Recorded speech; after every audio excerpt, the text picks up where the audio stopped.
Ya. Ya. Hoy día, domingo 21 de marzo, hay un tema muy anecdótico que se llama Pedro y Pablo, la pelea del siglo, pero con el amor de Cristo y dentro del amor del Señor.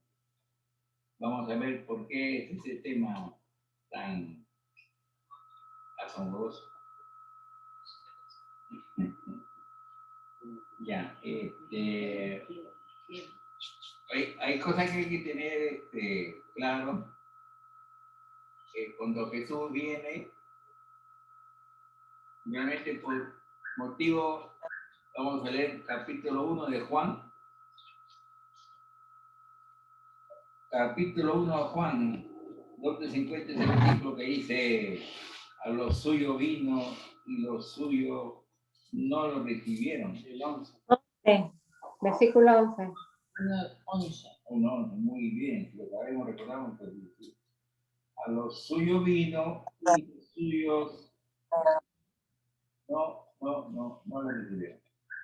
Mas a todos los que le recibieron, a los que creen en su nombre, le dio potestad de ser hechos hijos de Dios. O sea, el inicio del ministerio de Jesús en sí era venir al pueblo de Israel. La promesa de Dios que leemos en el Antiguo Testamento, llamado así, dirigen a la venida del Mesías o la venida del Cristo, también llamado así. Uno está en el hebreo, otro está en el griego. Entonces, justamente, cuando Jesús viene a su ministerio, vamos a ver que cuando Él es bautizado, ¿qué pasó en el momento del bautizo? ¿Quién recuerda? Los cielos se abrieron. Los cielos se abrieron, muy bien. Una voz. El Espíritu Santo. Este es mi hijo en quien tengo complacencia. Ya, entonces vamos a leerlo. Eso está acá en el capítulo 2 de Hechos.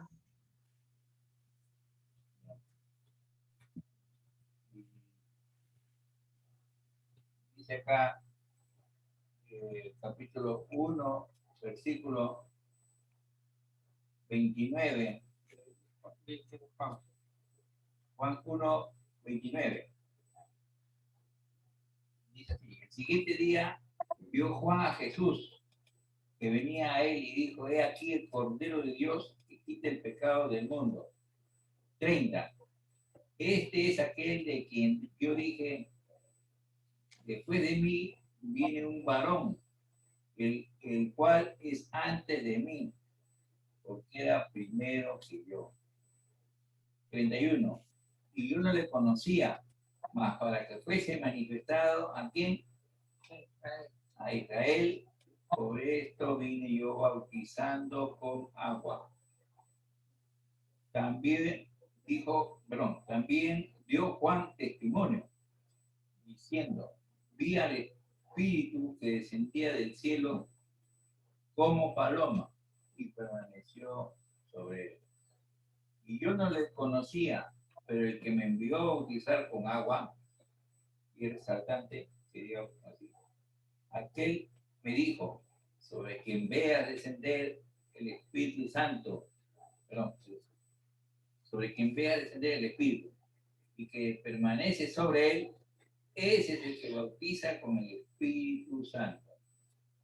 Y yo le vi y he dado testimonio de que este es el Hijo de Dios. Muy bien, entonces hay claridad, a los suyos vino, a los suyos no lo recibieron, para que sea manifestado a Israel. Tenía una señal Juan que le decía a Dios, a quien descienda sobre forma de paloma el Espíritu, ese es el que va a bautizar, ya no con agua, va a bautizar, introducirlo con el Espíritu Santo, va a dar va a dar un nuevo bautizo que no se conocía hasta ese momento. Una nueva forma de introducirse a la comunión con Dios, a ser lleno del Espíritu. Entonces, ¿qué pasa? Y lo curioso también es que hay que tener presente que hay una leyenda, un mito, o un dibujo, o una imagen, que cuando viene el Espíritu Santo, en muchos retratos ponen una paloma. La paloma en sí no tiene nada que ver, solamente es una forma de, es como mis manos. Yo mis manos las puedo juntar pulgar con pulgar de mis manos y agitar los dedos restantes y hacer algo que parezca una paloma, ¿no? Y no es que mi mano sea una paloma, sino que hace parecido a una paloma mi mano. Entonces, y eso cuando dice la escritura que vino en forma de, hay que tener presente que es en forma de, no es una paloma. Entonces, porque he representado a veces equivocadamente una paloma.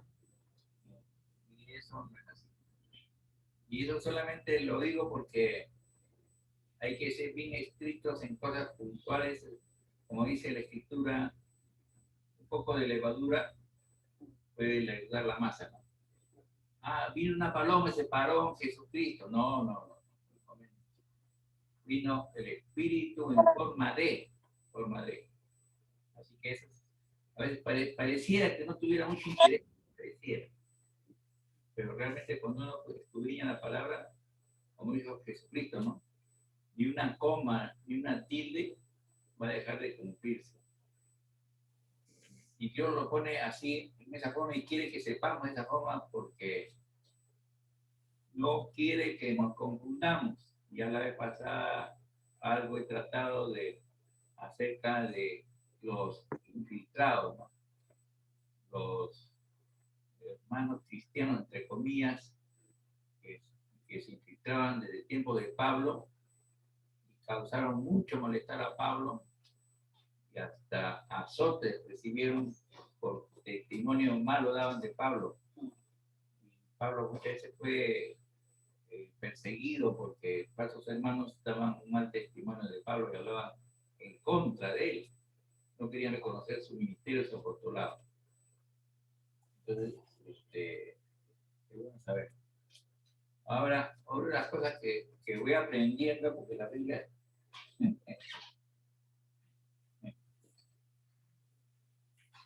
nunca terminé de aprender la Biblia. Les cuento otra anécdota, te la voy a contar. La vez pasada estábamos, hace 2 domingos, estábamos conversando en la mesa, estábamos Marita, mi hijo Josué y yo. Entonces, José me hace una pregunta muy importante. Me dice, papá, del 1 al 100, ¿cuánto conoces de la Biblia? Yo le digo, del 1 al 100. Me estoy pensando y le digo, bueno, la verdad, honestamente, creo que el 1%. Sí, porque la Biblia es un libro que nunca uno termina de aprender. Conoce, sí, el plan de salvación perfecto, que es lo que Dios nos da, la enseñanza rápida, conocer a Dios, que tenemos perdón. Y entonces, José poco se quedó con la duda, ¿no? Y pasaron 5 minutos y viene Juan de la calle con su bicicleta y le hace la misma pregunta. La misma pregunta, le dice, Juan Daniel, a ver tú, que tanto lees la Biblia, ¿cuánto conoces de la Biblia? Del 1 al 100, dime, ¿cuánto te calificas? Y Juan Daniel le da la misma respuesta, bueno, creo que el 1%. 0,1. 0,1, todavía le dijo nadie. Y verdad fue porque la Biblia es un libro tan extenso, tan vasto, que uno nunca termina de aprender. Pero como repito, el conocer a Dios sí es lo más fácil del mundo, es conocer a Dios porque Dios ve nuestro corazón. Solo sé que nada sé. Nada, solo no sé qué nada hacer, ¿verdad? Y es verdad, pues, porque Pero quiero que sepáis que tenéis vida todo. lo más fácil, como digo, es que Dios no necesita que ni siquiera tengamos, seamos alfabetos. Un analfabeto puede conocer a Dios, ¿no? ¿Por qué? Porque Dios ve el corazón, ve su humildad, ve su búsqueda de Dios y Dios va a responder ese corazón. Entonces, gracias al Señor que ahí estamos caminando, aprendiendo. Ya, entonces, ya, volvemos a la escritura. Ya.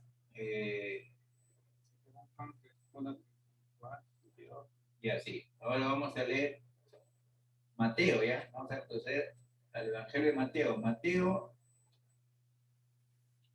este es un libro, el Evangelio de Mateo, que está escrito en el Antiguo, perdón, en el Nuevo Testamento hay dos libros que son escritos en el idioma hebreo.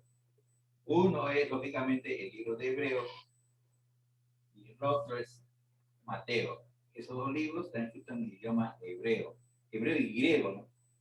Pero mayormente, inicialmente se escribió así, en el idioma hebreo. Entonces, se hizo con la finalidad de que los judíos pudieran contactarse de primera mano, no con traducciones con este evangelio.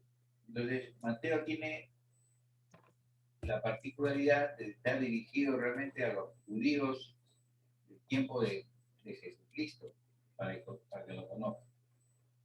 Ya, entonces en este libro que está en Mateo, va a decir Jesús una de las cosas que no se encuentra en los otros evangelios, no se encuentra en Marcos, ni en Lucas, ni en Juan. Porque ese es dirigido a los judíos. Sí, mayormente para que ellos lo puedan tomar de primera mano. Ya, entonces vamos a leer Mateo capítulo 10. Está hablando acá Jesucristo, nuestro amado Salvador, y está haciendo un encargo. Mateo 10 dice, entonces, por Jesús, llamando a sus 12 discípulos, les dio autoridad. Mateo 10. Y Mateo 10, 1. Nuevamente, entonces llamando a sus 12 discípulos, les dio autoridad sobre los espíritus inmundos, para que los echasen fuera y para sanar toda enfermedad y toda dolencia, todo virus. ¿Ya? Y entonces sigue, ahí en las descripciones siguientes están los nombres de los 12 apóstoles. Y ahí están todos los nombres. Y le da un encargo en el versículo 5, fíjense lo que le dice. A estos 12 envió Jesús y les dio instrucciones diciendo, por camino de gentiles no vayáis, y en ciudades samaritanos no entréis, sino id antes a las ovejas perdidas de la casa de Israel. Y yendo a predicar el reino de los cielos se ha acercado. Entonces, bueno, le da toda una descripción de lo que deben de decir y qué es lo que puede pasar, que lo pueden azotar, lo pueden perseguir. Ya, entonces, como advertencia, ¿no? Aparte que le da autoridad, también los advierte lo que les puede pasar, cómo deben actuar también ellos, ¿no? Y lo curioso es que este versículo 5 puede causar mucha confusión cuando dice Jesús una orden, una instrucción, por camino de gentiles no vayáis. Pero ¿cómo Jesús? Una pregunta al aire. ¿Cómo? Pero ¿cómo si Jesús ha venido por todo el mundo? No dice Juan 3:16 que de tal manera amó Dios al mundo que ha dado a su Hijo Jesucristo para que muera por nuestros pecados. Como ahora voy a encontrar un pasaje donde dice que no vayan a predicarle a los gentiles. Sino dice, en primer lugar, deben ir a las ovejas perdidas de la casa de Israel. Ya, entonces, ¿cómo es la controversia acá? Vamos a leer otro pasaje. Juan capítulo 10. Evangelio de Juan, capítulo 10.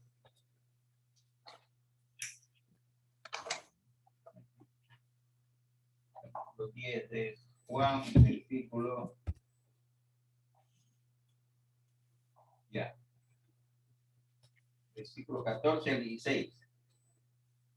Hablando Jesús, dice: Yo soy el buen pastor y conozco mis ovejas, y las mías me conocen. Y así como el Padre me conoce, yo conozco al Padre y pongo mi vida por las ovejas. También tengo otras ovejas que no son de este redil.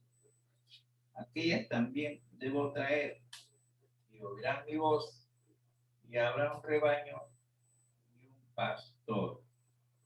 Este versículo lo usan mucho los mormones. Lo usan los mormones diciendo: bueno, Jesús es adorado por los católicos, pero también nosotros estamos incluidos acá. Y ellos mencionan esto como un estandarte, una proclamación de que Jesús está hablando por los llamados mormones. Lo curioso es que cuando dice: tengo otras ovejas que no son de este redil, ¿por quién se está refiriendo? Es por los gentiles, que la Biblia está hablando en primer lugar para los judíos, pero acá Jesús dice: tengo otras ovejas. ¿Y por quién está hablando? Por los gentiles. Y esto que está hablando acá no debería ser algo nuevo para el que haya conocido ya la palabra de Dios en el tiempo de Jesús, porque fue profetizado por unos profetas inclusive menores, como es en Oseas. Si leo en Oseas, en el Antiguo Testamento, que está después del libro de Daniel, Oseas dice así, en el capítulo 2, versículo 23. Capítulo 23. Y la sembraré para mí en la tierra, y tendré misericordia de lo Ruamá, y diré a lo a mí: tú eres pueblo mío, y él dirá: Dios mío. Lo a mí, ¿qué significa lo a mí? Lo a mí significa que no es pueblo mío. A mí solo significa pueblo mío, pero si va el prefijo lo, quiere decir no. O sea, quiere decir lo a mí, que significa que no es pueblo mío. Entonces, a ese lo a mí está profetizado que tú vas a ser pueblo mío, y vas a decirme Dios mío.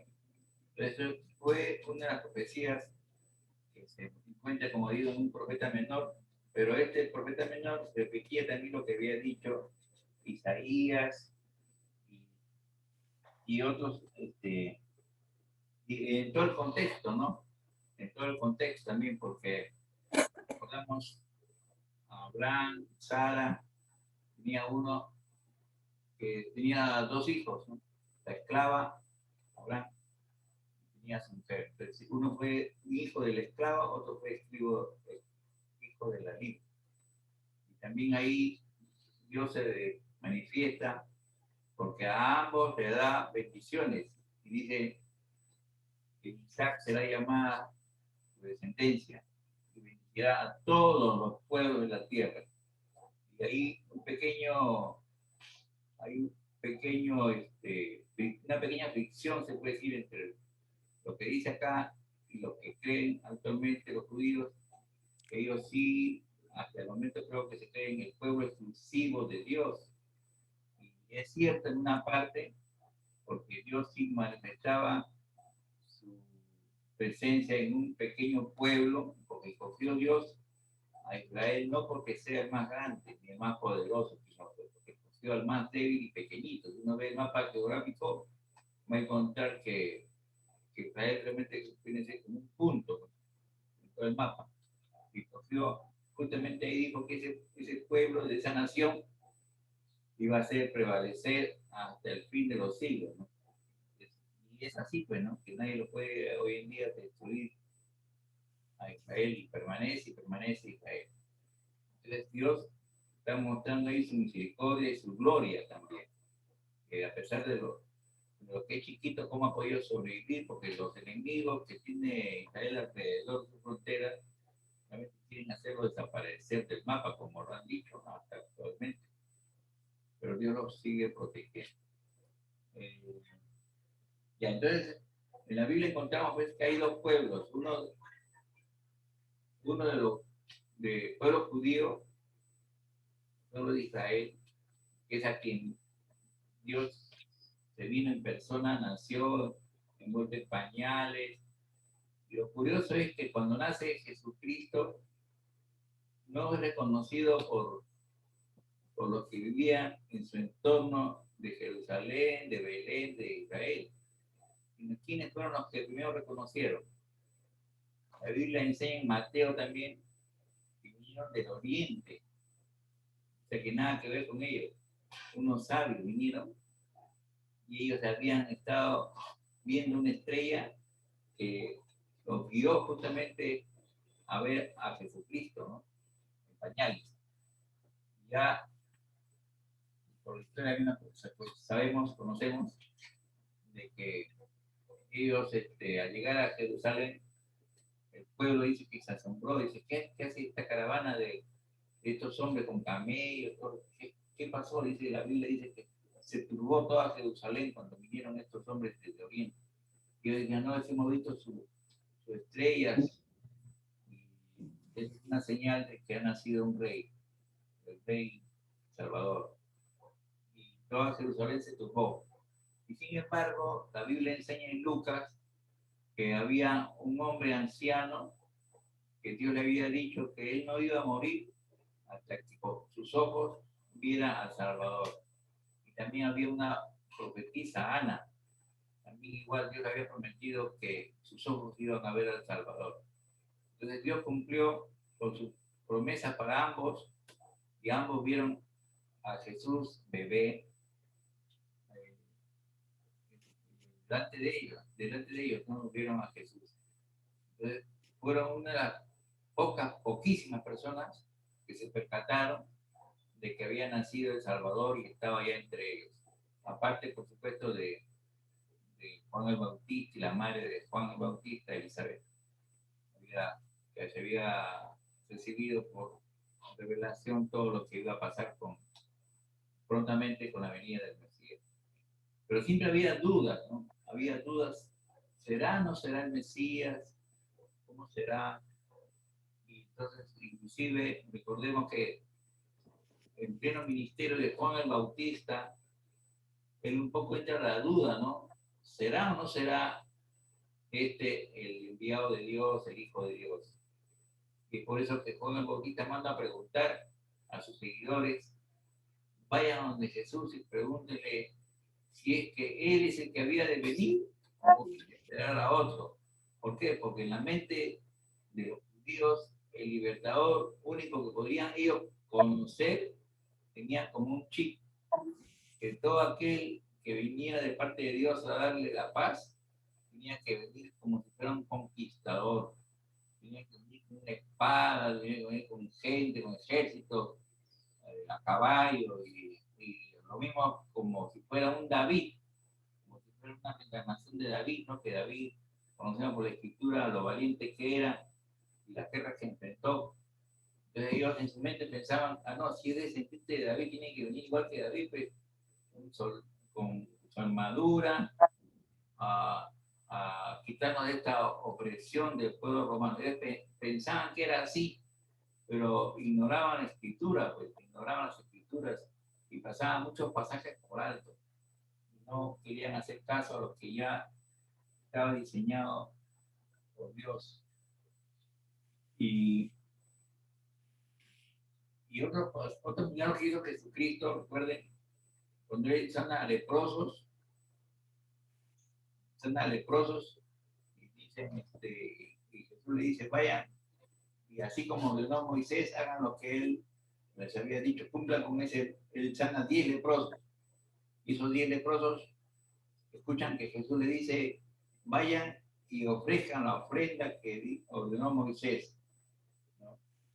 Y den gracias a Dios. Y de los 10 que se van, Solo uno regresa. 9 eran judíos, ¿no? Y uno era ajeno.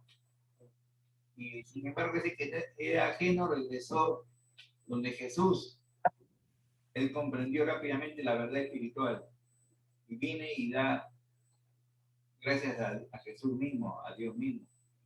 Y Jesús le dice, ¿no fueron 10 los que fueron sanados? ¿Y los 9 restantes dónde están? O sea, como uno solo comprendió la verdad espiritual. Y muchas de las cosas que hizo Jesús estaban encubiertas, ¿no? Para el que no quería escuchar realmente la palabra del Señor estaba descubierta, lógicamente. Pero el que estaba así atento, sus oídos, Jesús muchas veces repetía, ¿no? El que tiene oídos, que oiga. El que tiene vista, que esté viendo. ¿Y por qué decía eso? Porque querían que estén bien atentos a lo que ya había sido profetizado y lo que estaban escuchando del mismo Jesucristo, ¿no? El que tenga oídos, que oiga. Así decía sus palabras Jesucristo. Y entonces vemos que fue la encarnación de Dios, del Dios viviente. Era el Dios viviente que estaba hablando. Ya, capítulo 2 de Lucas. Pero ya, hablo mucho, pero a ver. Me pasa nada. Ya, Lucas, capítulo 2. No se continúa. Ya, Lucas, capítulo 2, versículo 32. Lucas 2, 32. Ya, voy a leer, se dice así. Luz para revelación a los gentiles y gloria de tu pueblo Israel. Allá, de hecho, cuando estaba enseñando un plato, lo que Lucas, Simeón fue uno de los que estaba en la puerta del templo y al ver al niño Jesús, lo toma en sus brazos, ¿no? Y bendijo, dice a Dios. Entonces, la oración de Simeón concluye con esa palabra que acabo de leer.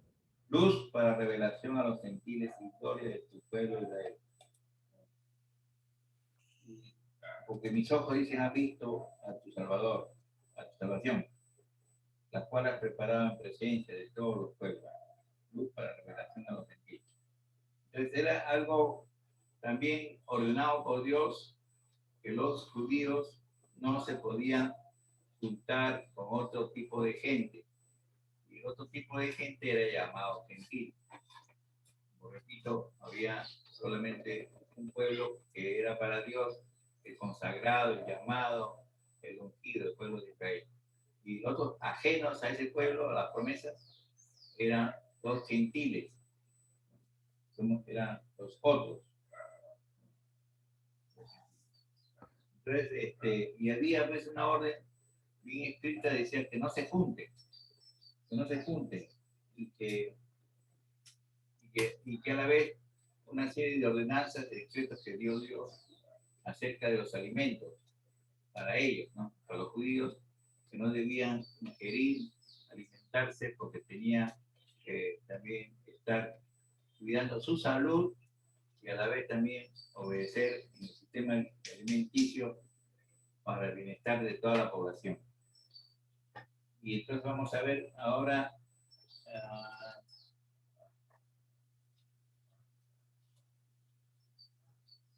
en Hechos 10:45, el libro de Hechos, que también se puede decir que es las crónicas o sucesos del cristianismo, comentando un libro de transición, libro de Hechos. en este pasaje que dice, oh sorpresa. ¿A quién le gusta la sorpresa? Oh sorpresa. ¿Qué sorpresa tuvieron los judíos? 10. Mira, 10:44 dice ya. Mientras aún hablaba Pedro estas palabras, el Espíritu Santo cayó sobre todos los que oían el discurso, ¿no?, de la salvación. Y los fieles de la circuncisión, o sea, los judíos, que habían venido con Pedro, se quedaron atónitos de que también sobre los gentiles se derramase el don del Espíritu Santo, porque los oían que hablaban en lenguas y que magnificaban a Dios. Entonces, ya tiene más, que magnificaban a Dios. Y entonces ellos en el 45 se quedaron atónitos, sorprendidos, ¿no? Pues de sorpresa. ¿Cómo sobre los gentiles también se va a derramar el Espíritu? ¿Cómo es esto? Ahora es algo nuevo para nosotros. ¿Cómo es posible esto? No podemos comprenderlo. Fíjense, estamos en Hechos 10, Hechos 10:45. Pablo, ¿en qué capítulo se convierte? En el Hechos 9. Ahora dice, según los estudiosos de la Biblia, dice que Pablo se convierte en el camino de Damasco, ¿verdad? Pero ¿qué tiempo ya llevó a Pablo a ese encuentro con Jesucristo, después de la muerte de Jesucristo? Pues actuar en una semana, 10 días, 15 días, un año, medio año. 10 años. Según los estudios de la Biblia, dice que pasó un promedio de 5 años posterior a la muerte de Jesucristo para que él se encontrara cara a cara con Jesús en el camino de Damasco. O sea que pasó 5 años. Entonces estamos hablando del año 38 de nuestra era, ¿no? Y entonces Pablo había estado como buen religioso judío, había estado en contra, pues, de todos los que estaban siguiendo el camino, el que llamaban el camino, el seguir a Cristo. Entonces Pablo quería matarlos y destruirlos a todos ya de una vez. ¿Dónde están todos? En Damasco. El camino, y él consigue unas órdenes y consigue también que lo apoyen con unas escoltas, ejército, y va al mando él de a la ciudad donde iba, en Damasco. Jesús se encuentra con él, y entonces hace que su meta que iba Pablo a completar se tirara por los suelos, y vio directamente a Jesús, y le dice: Pablo, yo soy Saulo, ¿por qué me persigue? Yo soy a quien tú quieres matarme. Yo soy, no es los creyentes, no. Yo soy a quien tú estás persiguiendo. Y Pablo se llevó una tremenda sorpresa también, ¿no? Más grande que la que recibieron esto, ¿no? ¿Cómo? Pero sí, ¿cómo que estoy haciendo? Y entonces Pablo también se llevó una gran sorpresa en su vida. ¿Qué es esto? Que Dios lo había escogido a él para que pueda ser un portavoz de la predicación, de la salvación, que sea el predicador y el maestro de los gentiles. Y acá suceden dos cosas: que Dios le va a encargar ahora a Pablo que sea el predicador, el apóstol, el maestro de los gentiles, y a Pedro le encarga que también él sea el predicador, pero para exclusivamente los judíos, para que se conviertan a Cristo. Y entonces ahora hay una disyuntiva, ¿no? Los dos habían recibido órdenes del mismo creador, pero con diferentes misiones, se puede decir, ¿no? Iban a trabajar para el mismo Señor, pero cada uno designado para diversa población. Uno es que iba a ir hasta todos los lugares del mundo, como es Pablo, y Pedro simplemente se iba a limitar a hablarle a los judíos. Pero acá cuando él Pedro habló, cuando Pedro habla, es una sorpresa para él. Y yo tenía que enseñarle que sí, a Pedro, que sí se iban a convertir también los gentiles, ¿no? Y entonces, vamos a leerlo. Hechos, capítulo 9, se convierte Pablo, como ya narré. Dice, ya, en capítulo 9, ¿qué pasa? Que Pablo se convierte y como consecuencia de ese encuentro con Dios, él se había quedado ciego. Y entonces Dios escoge a un hombre que se llamaba Ananías y le encarga a Ananías que se acerque a donde Saulo, donde Pablo, porque él va a ser el instrumento, Ananías, que va a hacer acercarse a Pablo y que le va a hacer que le recupere la vista. Entonces inmediatamente Dios lo llama a Ananías y le dice que vaya, en el versículo 12, dice que vas a ir donde Saulo y vas a poner las manos y va a recobrar la vista. Entonces, ¿qué le pasa en el versículo 13? Ananías respondió, Señor, he oído de muchos acerca de este hombre. ¿Cuánto? 9:13. ¿Cuántos males ha hecho? Y a tus santos en Jerusalén.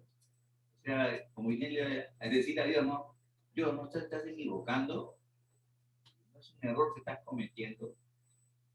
Y este hombre no quiere matar.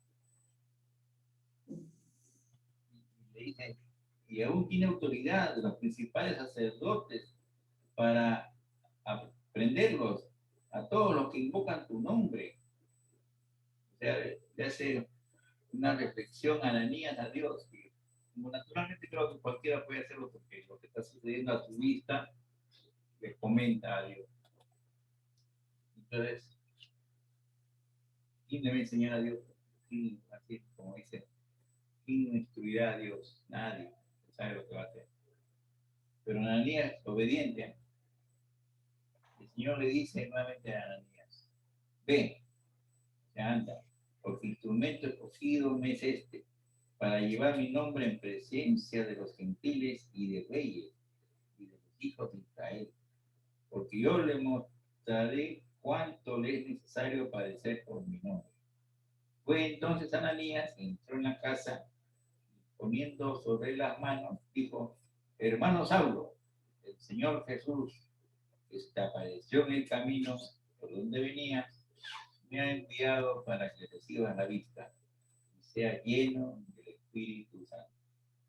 Entonces ahí, porque sí, dice que se le cayeron de los ojos como unas escamas y recibió al instante la vista. ¿No? Hermoso, ¿no? Y la niña le dice, de repente le dice, hermano Saulo, ya no hay vuelto a quedarle, eres ahora un convertido, hermano Saulo. Entonces ahí, realmente, no es que al día siguiente Pablo comienza ya a predicar conversiones a la gente, ¿no?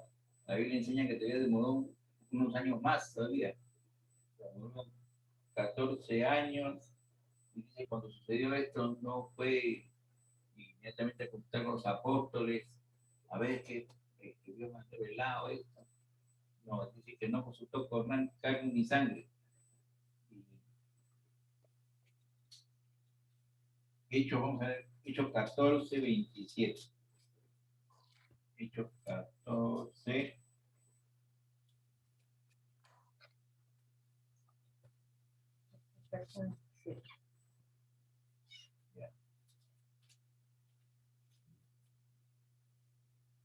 Dice, y habiendo llegado y unido a la iglesia, descubrieron cuán grandes cosas había hecho Dios con ellos y cómo había abierto la puerta de la fe a los gentiles. Y se quedaron allí mucho tiempo con los discípulos. Entonces, ¿qué pasaba? Que ya se estaban convirtiendo. Recordemos Hechos 2, también Pedro en su primer discurso que hace, miles de personas se convierten, ¿no? Y mayormente eran judíos, pues, ¿no? Mayormente eran judíos. Y acá Pablo está en su ministerio y dice que Dios ha abierto la puerta de la fe a los gentiles. O sea, estamos entrando por la misma puerta. Entonces, ¿qué pasaba? Que en este momento, en Hechos 14 que leemos, como que hay sorpresa, pues, sorpresa tras sorpresa. Entonces, habían los judíos que eran, pues, de miles de años atrás, guardando la ley, respetuosos de su religión, todo, así como era Saulo, como había sido Saulo, pero ahora estaban aprendiendo algo nuevo, algo diferente. Entonces, como los judíos se pensaban que ellos creían que solamente con ellos hablaba Dios, y tenían ahora la sorpresa de que los gentiles estaban convirtiendo, entonces ellos tenían un denominador común, decían, ya, están convirtiendo, pero también deben guardar la ley, pues, tienen que guardar los días de reposo, ofrecer los sacrificios, está bien, son salvos, son creyentes, pero tienen que seguir guardando la ley. Y le decían que tenían que circuncidarse, ¿no? A los gentiles, que tienen que circuncidarse, porque si no, no pueden tener la salvación.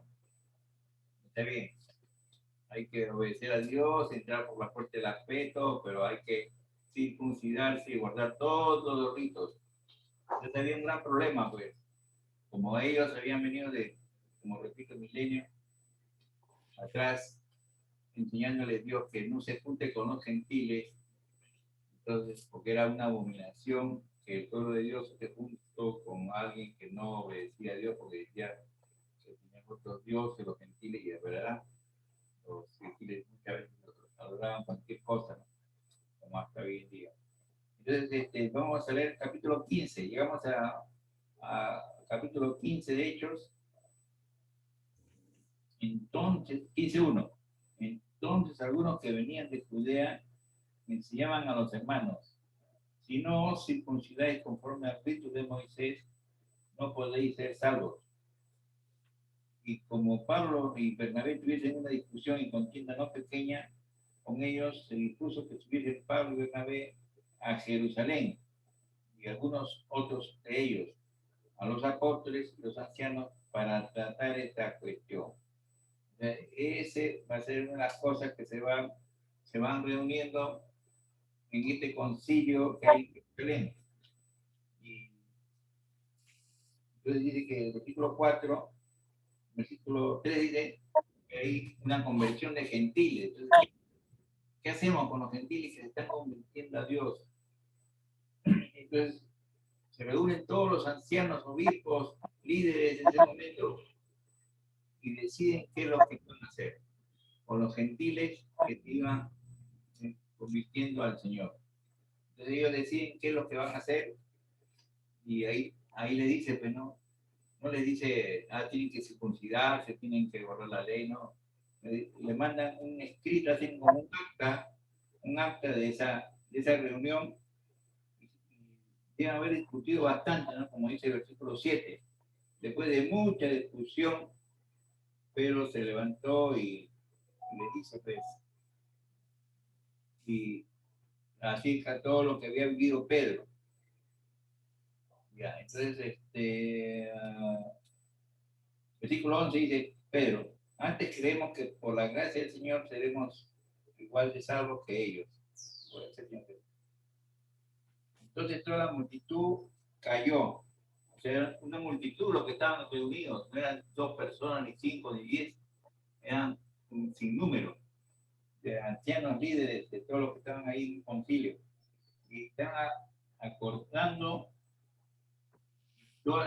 cada uno contaba las maravillas que estaban haciendo los Dios con los gentiles. Entonces, y todo uno lo puede leer eso ya más tranquilamente.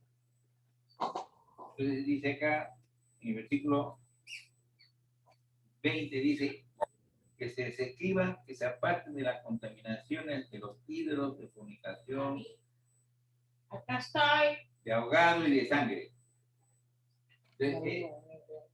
Entonces, ¿qué pasa? Que ellos hacen una carta, un escrito, y el escrito dice,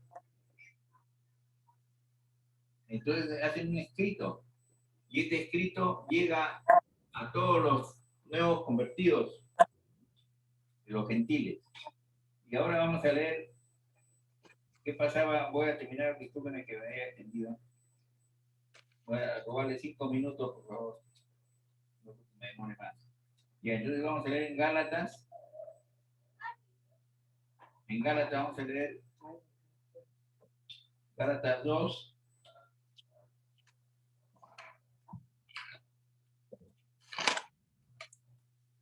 Ya, Gálatas 2, acá hay una reunión de Pedro con algunos hermanos.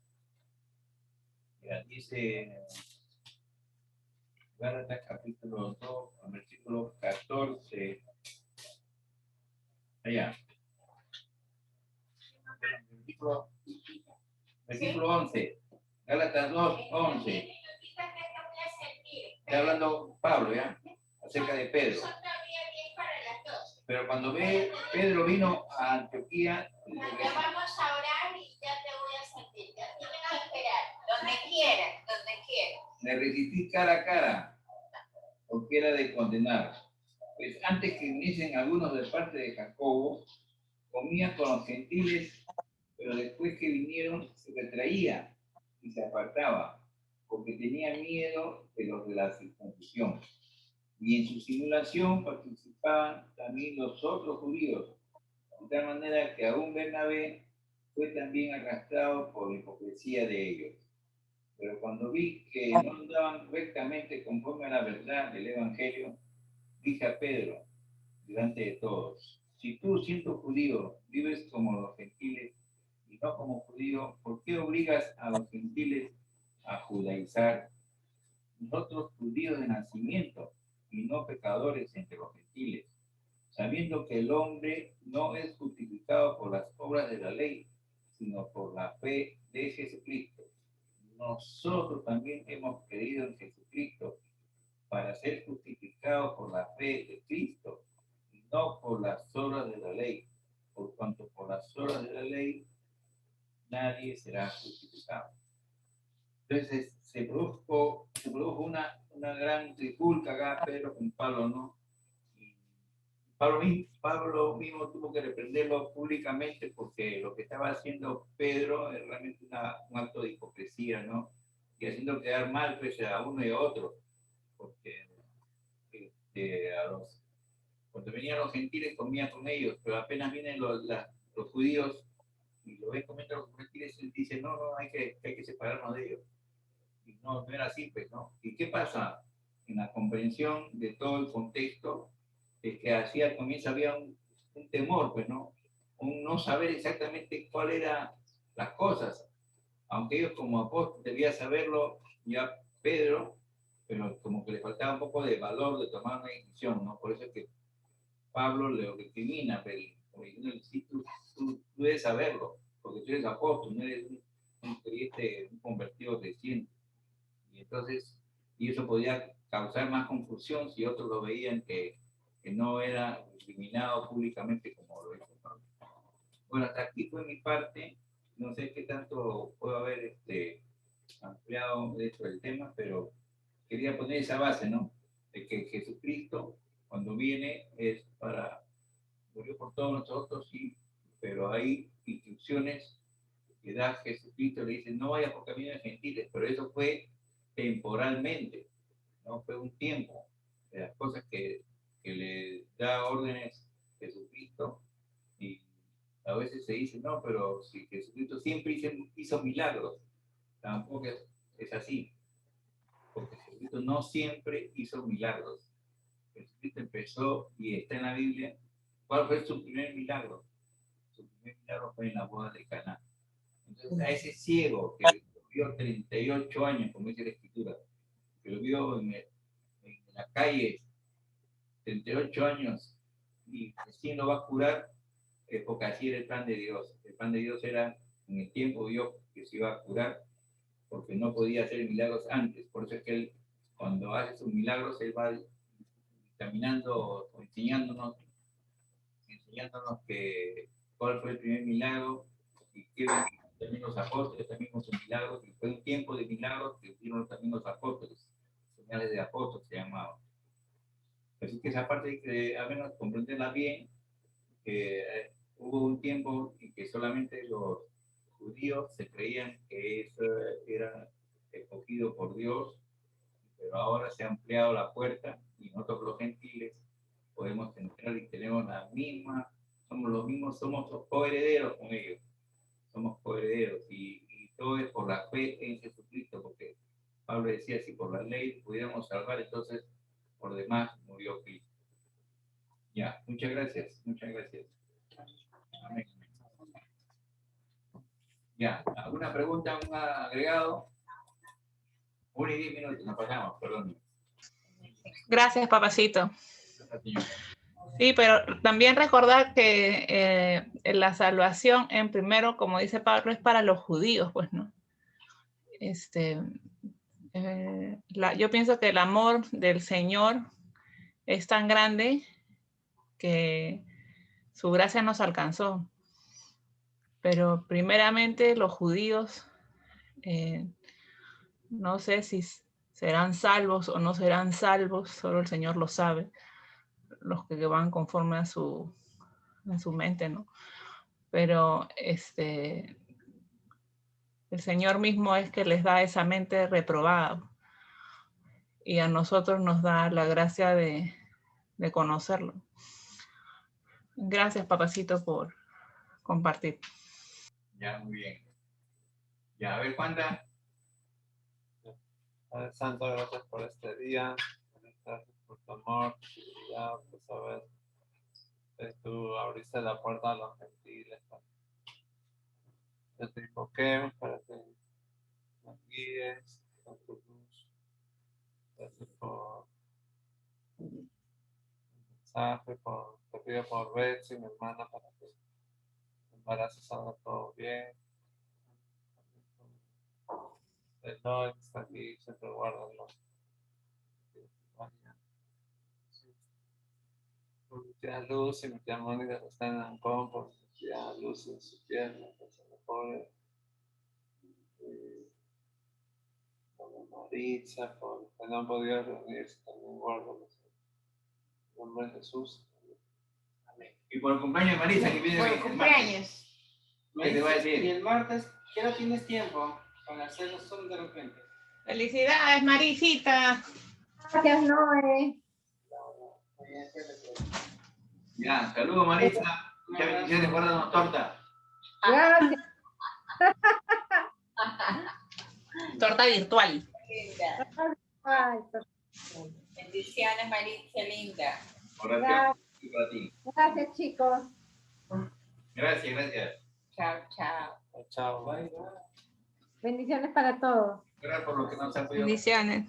Sí, por Gracias, Raúl. Navy. Navy está